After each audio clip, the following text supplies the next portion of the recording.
Our shorebirds are perfectly adapted in a number of ways to dealing with native avian predators that hunt by sight for the most part. So obviously they're extremely well camouflaged in terms of their plumage, and their eggs are extremely well camouflaged. But of course that's absolutely no good whatsoever if it's a mammalian predator coming along hunting by smell. These birds have quite a strong smell, and so to a predator approaching that nest, it's extremely obvious that there's a bird sitting there and that there's a potential meal waiting for it. What we're seeing here is a banded dotterel nest at night, and a stoat's darted in and actually been quick enough to grab the incubating female bird on the nest, and in this case actually killed the adult bird, which you can see there. Just a very quick bite to the back of the neck, and then the stoat darts out of frame. And it's quite sad to see because it's incredibly wasteful. It hasn't even eaten it? No, just ran off without touching the adult bird, without eating the bird, and also without consuming the eggs in the nest as well.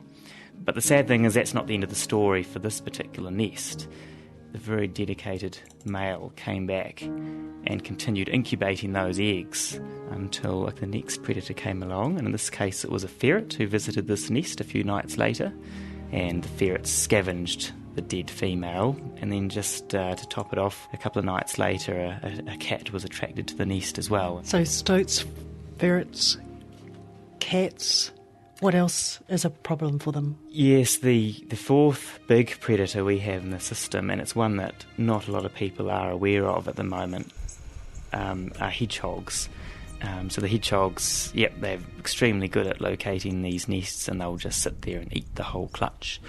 We've got all sorts of heartbreaking footage of hedgehogs at nests for, up to an hour or two at a time, and the parent birds just circling around the nest getting very upset, as you can imagine, and the hedgehogs just taking their time, eating the eggs one at a time.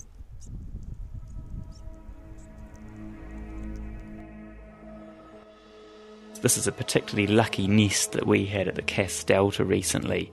So here's some footage of a bird nesting on a very, very narrow gravel island. So she's only centimetres from the water's edge, possibly a very clever sight in other respects, in that we do know that shorebirds that nest on islands surrounded by water are less susceptible to predation. And in this particular case, it almost didn't pay off for her. So this next clip here shows a flood event that came through. And there's water everywhere. And the nest has been inundated, and the parent bird's desperately trying to keep his eggs from floating away in the flood, basically. But in this particular case, we had this miraculous outcome. Little fluffy chicks. Yes, so we're looking at a still image here of 3 newly hatched fluffy chicks on a now dry island. So these 3 chicks had absolutely no idea just how lucky they were, how close they came to being washed away in a flood a couple of weeks earlier.